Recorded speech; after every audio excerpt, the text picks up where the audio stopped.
Pick a card, any card. Getting a little weird about this. I want you to show the card to the camera, and I do not want you to let me see what the card is. Yes, I understand how a magic trick works, Jess. Thank you. Put the card back in the deck. Can I put it wherever you feel like. Yeah, that felt a little set up. And, okay. Are you satisfied? Not really, but we're on a time constraint. All right, fine. You're going to be persnickety about it. We'll just put it away. That was pointless. Look, I was trying to pay homage to Antonio, the magician, Esfandiari, 5-diamond champion. Yes, congratulations to Antonio, and congratulations to the person who picked Antonio to win the Bellagio 5-diamond, which was me. Thanks, Antonio. Yeah, I kind of sucked majorly in this final table fantasy draft, as my picks came in 4th, 5th, and 6th. Which meant that mine came in 1st, 2nd, 3rd. Theory. When we actually bet something, I bring my A game. And we said that the winner of this got a free meal at Waffle House paid for by the other, so I will be enjoying my Waffle House meal on this trip. Speaking of Waffle House, BJ, what does our live reporting team have in common with a Waffle House hash brown? I have no idea, but I'm hungry, so what? I want you to look at your iPad and show it to the camera, because that's what the name of the show is today. Smothered and Covered. With Jess and BJ. Because we got this tournament smothered and covered. Yes, we're scrambled with onions and topped with cheese, apparently. Cheese.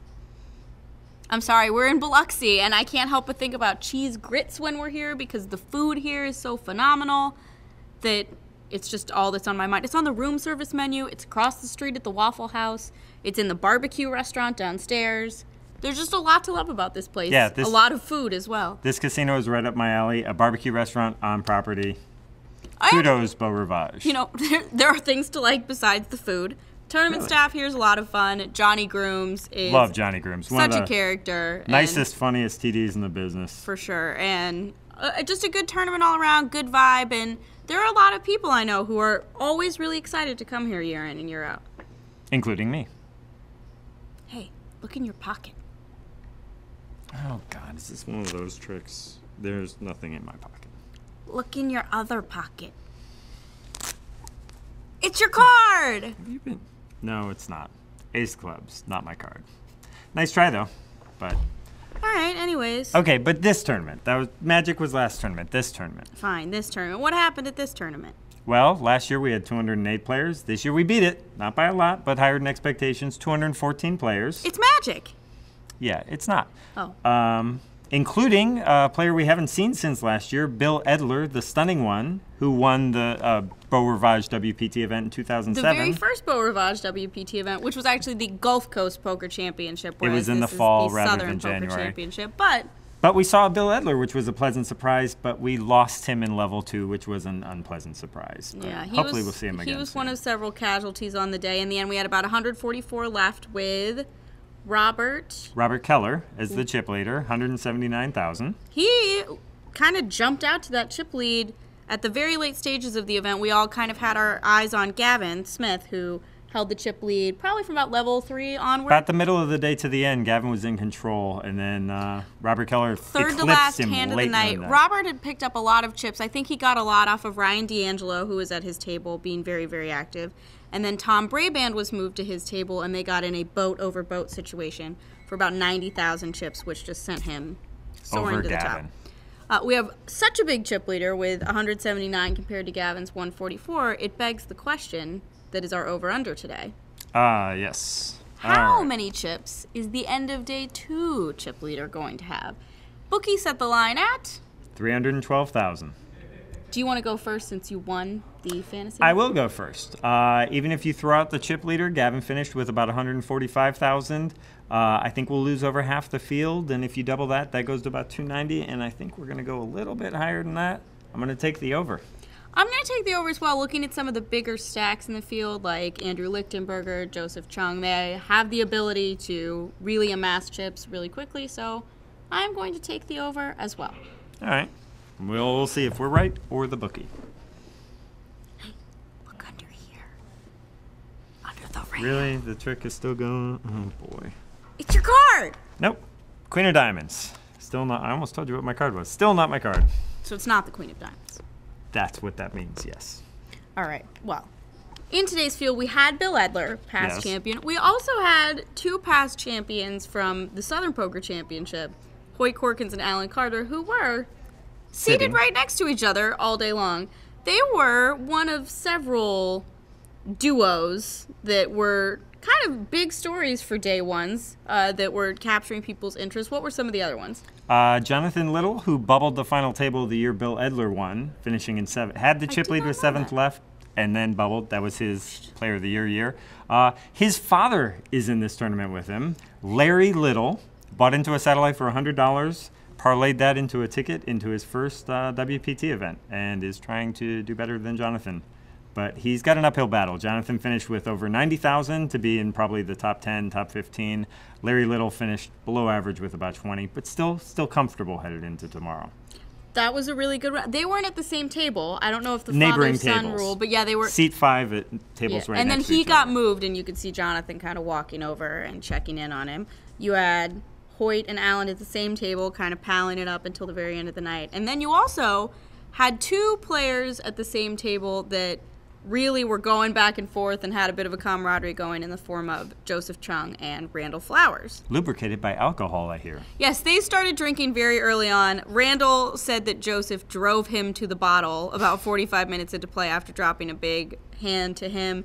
Then Randall doubled through Joseph a little while later, which then drove Joseph to start drinking, and it just was hilarity and table talk and big pots from that day. But who got the best of it in the end? Randall busted at the hands of Joseph Chung, who is in the top 10, if I'm not mistaken. Yes, Joseph Chung, over 100,000, 101, 325. Good for about 6th place.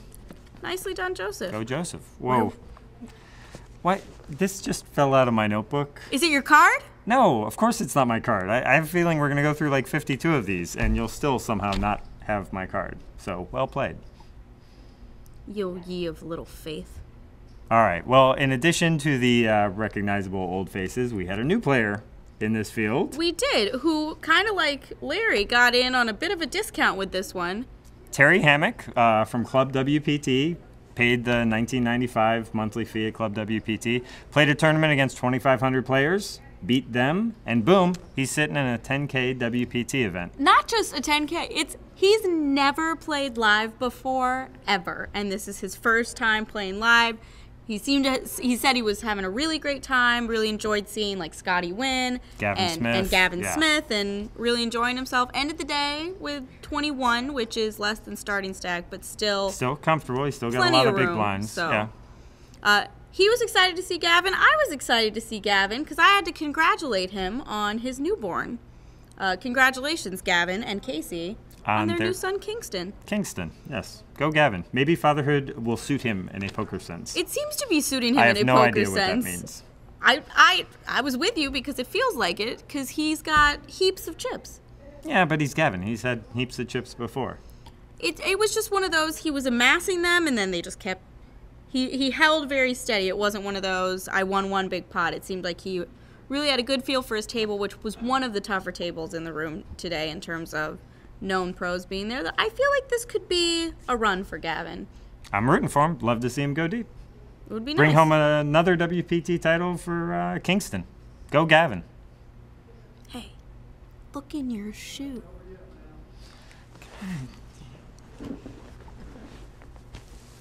Really? It's a joker. It's wild. I got it. These aren't even supposed to be in the deck. It's That's why it's in your shoe. It's like I'm going to pull out the rules for draw poker next. Do you want to play draw poker after this? Actually, sure. Yeah, I'm not against that. All right, we'll think about it. Okay. Money, right? For money? Because I don't like this just playing for credibility and pride or whatever. We could always play for more Waffle House. All right. Done. Okay. Book it. Speaking of Waffle House, question of the day is, we're here in Biloxi. We're clearly obsessed with the Waffle House. What is the go-to order for the Waffle House? For me, chicken sandwich plate, hash brown, scattered, smothered, covered, chunked, and diced. Diced. Diced is tomatoes. Chunked? Ham.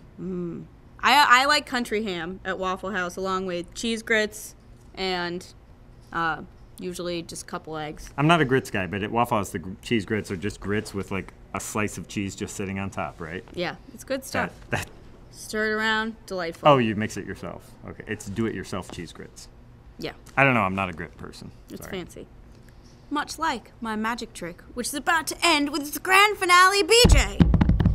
Yes, I would like Jessica. for you to pull out your iPad and look at the next slide. All right. Is your card the 3 of hearts? Yes, my card was the 3 of hearts, and please don't draw on my iPad. I do not like that. Really? I disappeared. I apparated into the ether. Yes, to everyone who doesn't know what a jump cut is. Why can't you acknowledge that that was impressive? I just disappeared. Yes, when you control the camera. I don't That's touch an the camera. amazing I'm nowhere feat. near the camera. Yes, it's entirely random. It's like we're being filmed by security footage. No, but I'm not the one operating the camera, and like you think You're in cahoots. Cahoots, I say, with the Cahoots? cameraman. You think I can operate your iPad? I can barely operate my own telephone. You got me there. I don't know how you That's your managed to draw that. handwriting. Maybe you're a forger too. No, maybe I'm just magic. Yeah, but see, magic is fake. It's the wizards that do it for real. Maybe I'm a wizard.